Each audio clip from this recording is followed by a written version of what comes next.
എന്നൊക്കെ നോക്കി. അപ്പോഴത്തേന് സമയം പോയി. ഓൾറെഡി ലേറ്റാണ്. എപ്പോഴും പള്ളിയിൽ ചെന്ന് കയറുന്നത് ലേറ്റായിട്ടാണ്. കാടുമ്പിലേക്ക് ഇറങ്ങി നേരെ വണ്ടിയിലേക്ക് ചെന്ന് ഇച്ചായൻ അങ്ങോട്ടേക്ക് ഇച്ചായൻ എന്നെ ഓട്ടോയിൽ കൊണ്ടാക്കിയായിരുന്നു കേട്ടോ.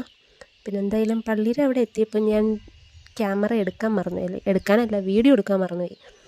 പിന്നെ അത് കാരണം കൊണ്ട് പള്ളി കഴിഞ്ഞ് തിരിച്ച് ഞാൻ ബസ്സിലാണ് വന്നത്. ഒരുപാട് നാളുകൾക്ക് ശേഷമാണ് ബസ്സിൽ കയറുന്നത്. നല്ല രസമുണ്ടായിരുന്നു ബസ്സിൽ കയറിയിട്ട്. എനിക്ക് ഭയങ്കര ഇഷ്ടമുള്ളൊരു കാര്യം. അതും പ്രൈവറ്റ് ബസ്സിൽ കയറിയിട്ട് പാട്ടൊക്കെ കേട്ട് മറ്റേ വൈബടിച്ച് ഇങ്ങനെ വരാനായിട്ട് നല്ല രസമല്ലേ.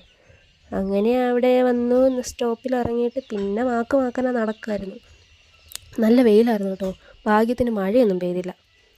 പിന്നെ ഇവിടുന്ന് നടന്ന് പോയിക്കൊണ്ട് ഒറ്റയ്ക്കായിരുന്നു വന്നു. അതിൻ്റെ ഒരു ചെറിയൊരു ഇതുണ്ടായിരുന്നു. പിന്നെ കുഴപ്പമില്ല. ഞാൻ കണ്ട കാടും മല കുന്ന് ഇതൊക്കെയാണ് ഇവിടെ നിന്ന് നോക്കിയാൽ കാണുന്നത്. അതൊക്കെ നോക്കിയാണ് ഞാൻ നടക്കുന്നത്. അവിടെ നിന്നുണ്ടോ മഴ